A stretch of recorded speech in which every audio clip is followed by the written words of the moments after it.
Hello friends, tasty दादी के channel पर आप सभी का स्वागत है। सर्दियाँ शुरू हो गई है और मार्केट में गाजर आसानी से अवेलेबल है, तो आइए कुछ इसी का ही आज मिलकर बनाते हैं। तो चलिए तैयारी करते हैं अपनी स्पेशल डिश बनाने की, जो गाजर से बनकर तैयार हुई है। इसके लिए सबसे पहले हमने कुछ गाजर ली, उन्हें छील लिया और फिर काट लिया। जैसे ही सारी गाजर कट गई, इन्हें हमने एक बर्तन में डाला, अच्छे से पानी से वॉश किया ताकि इसकी गंदगी निकल जाए। और उसके बाद में हमें इन्हें बॉईल करना था, तो लेकर आए कुकर, उसमें थोड़ा थोड़ा करके हमने गाजर को डालना शुरू करा। और जैसे सारी गाजर कुकर में पहुंच गई, उसे रख दिया हमने गैस पर। गैस को ऑन किया, कुकर में थोड़ा सा पानी डाला, फिर इसे ढक्कन लगाकर बंद कर दिया गया जब तक ये अच्छे से बॉईल नहीं हो गई। लेकिन अभी बहुत सारा काम बाकी था, तो इसलिए इसे ट्रांसफर कर दिया हमने दूसरी गैस पर।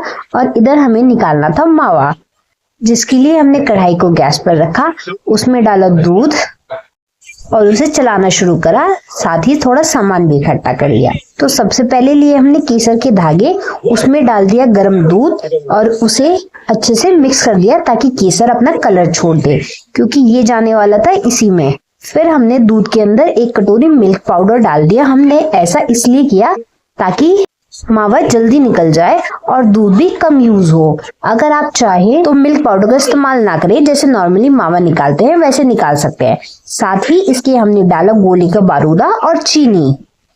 इन सब चीजों को अच्छे से मिक्स कर दिया ताकि इसमें दूध के अंदर कोई भी लम्स ना रह जाएं। फिर जो केसर के धागों में दूध डालकर रखा था, वो भी हमने कढ़ाई के अंदर डाल दिया और इसे लगातार चलाना है, जिससे कि ये कढ़ाई के नीचे लग नहीं जाए। थोड़ी ही देर में हमने इसमें डाल दिए किशमिश, और जो बादाम और काजू हमने निकाले थे, उनको हम खल्लर में कूट कर डालने वाले थे। अगर आपके पास पाउडर अवेलेबल है तो पाउडर डाल सकते हैं, और ये जो पिस्ता थे, इनका बाद में यूज होगा। सबसे पहले हमने काजू को पीसने के लिए खल्लर में डाल दिया और एक एक करके इनका बारीक पाउडर बना लिया। उसके बाद में जो बादाम थे, उन्हें भी एक एक करके इसी के साथ में कूट कर तैयार कर लिया, जब तक ये अच्छा सा फाइन पाउडर नहीं बन गया। अब इसे भी हमने मावे के अंदर ही डाल दिया और अच्छे से मिक्स कर लिया। तो दूध गाढ़ा हो चुका था अच्छे से, मतलब मावा निकलने ही वाला था। इसे चलाने का काम बिल्कुल भी नहीं रोकना है। फिर हमने 2 इलायची को भी कूट लिया और उसका जो छिलका था उसे निकालकर अलग कर दिया, और जो अंदर का मटेरियल था, यानी कि दाने जो पिस गए थे, उसे डाल दिया मावे के अंदर। इससे खुशबू बहुत अच्छी आती है और थोड़ा सा टेस्ट भी अच्छा आ जाता है। जो पिस्ता रखे थे उन्हें हमने काट लिया, क्योंकि ये हम बाद में सबसे लास्ट में यूज करने वाले थे। इन्हें लगाना था अपनी डिश के ऊपर। तो जैसे जैसे बीच बीच में टाइम मिलता रहा, हम बाकी का काम भी करते रहे। ये पिस्ता कटकर तैयार थे और मावा भी निकल चुका था, तो इसे कुछ देर ठंडा होने के लिए रख दिया गया। जैसे ये थोड़ा ठंडा हुआ, इसे निकालकर दूसरे बर्तन में रख लिया। अब हमने लिया 2 कटोरी पानी और उसको कढ़ाई में डाल दिया। फिर गैस ऑन करी गई और इसमें हमें डालना था 1 कटोरी सूजी। इसे पानी के साथ थोड़ा मिक्स किया गया और इतना गाजर अच्छे से बॉईल हो चुकी थी, तो गाजर को हमें पेस्ट बनाकर लाना था, इसलिए गाजर निकालकर मिक्सी जार में कर ली गई। ये जो गाजर का पेस्ट बन रहा है, इसे सूजी में ही डालना है, तो फटाफट हम गाजर का पेस्ट बनाकर ले आए और इसे डाल दिया सूजी के साथ ही कढ़ाई में। अच्छे से मिक्स किया गया। इस मिक्सचर से हमें बॉल्स बनानी है, तो इस वजह से इसको थोड़ा जैसे हमारा डो लगकर तैयार होता है, ऐसा हमें करना है। तो इसे पकाने का काम अभी लंबा चलने वाला है, लेकिन हमने इसमें यूज किया है थोड़ा सा फूड कलर। आप चाहे तो इस्तेमाल कीजिए, अन्यथा रहने दीजिए, ये टोटली ऑप्शनल है। हमने लिया था थोड़ा सा रेड फूड कलर, उसमें पानी डालकर फिर इस मिक्सचर के अंदर डाल दिया था और इसे दोबारा अच्छे से मिला लिया गया था। ऐसे ही इसे काफी देर तक पकाने के बाद में जब हमें लगा कि सूजी अच्छी तरह से पक गई होगी, और अब देखने के हिसाब से भी लग रहा था कि ये ठंडा होने के बाद अच्छे से बन जाएगा, तो हमने गैस बंद कर दी और चाशनी बनाने के लिए पानी डाला एक बर्तन में। फिर उसमें डाल दी चीनी और साथ ही जो रेड वाला फूड कलर हल्का सा बच रहा था, उसे हमने इसी में डाल दिया चाशनी के लिए। हमें इसकी चाशनी ऐसे बनानी है जैसे कि आपको सफेद रसगुल्ले की मिलती है, थोड़ी पतली। थोड़ी सी इलायची इस चाशनी के अंदर भी डाल दी गई और इसको पकने दिया गया। और सूजी गाजर वाला जो मिक्सचर बनकर तैयार हुआ था, इसे हमने ठंडा होने के लिए निकाल दिया प्लेट में। तो आधा काम कंप्लीट हो चुका था, चाशनी भी बनकर तैयार होने वाली थी और ये मिक्सचर भी ठंडा होने के लिए रखा था। और जो हमने मावा निकाल कर रखा था वो भी अच्छे से ठंडा हो चुका था।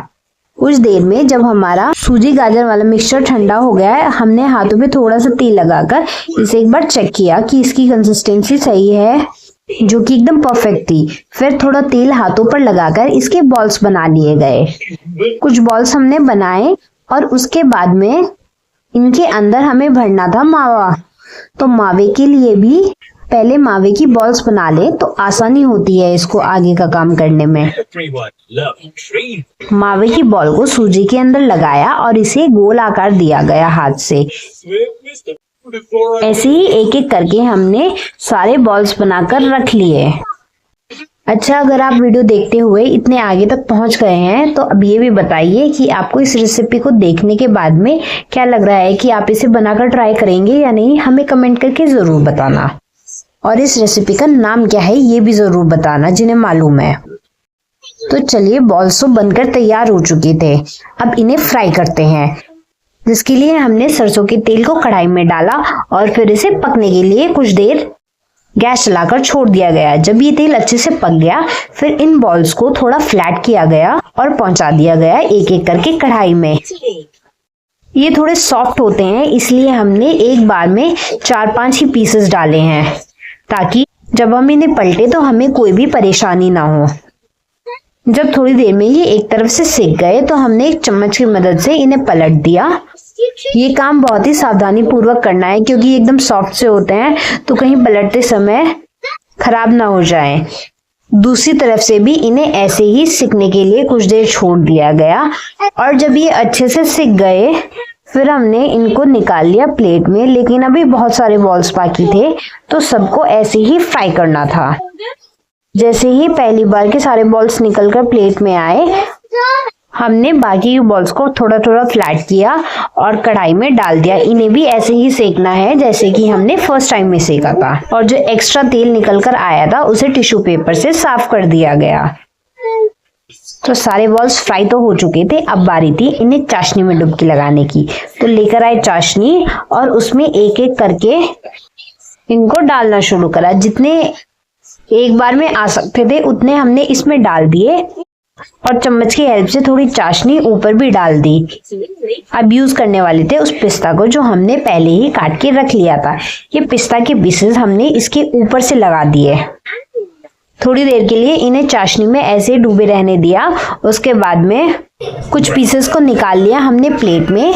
ये अंदर से एकदम सॉफ्ट लगते हैं, खाने में बहुत ही यमी और टेस्टी लगते हैं। तो आज की हमारी ये यमी और टेस्टी रेसिपी बनकर तैयार थी। इसका नाम कमेंट करना बिल्कुल भी ना भूलें। और आपको वीडियो पसंद आई तो लाइक और शेयर कीजिए। चैनल पे नए हैं तो सब्सक्राइब करें। मिलते हैं आपसे अगली वीडियो में। Bye bye.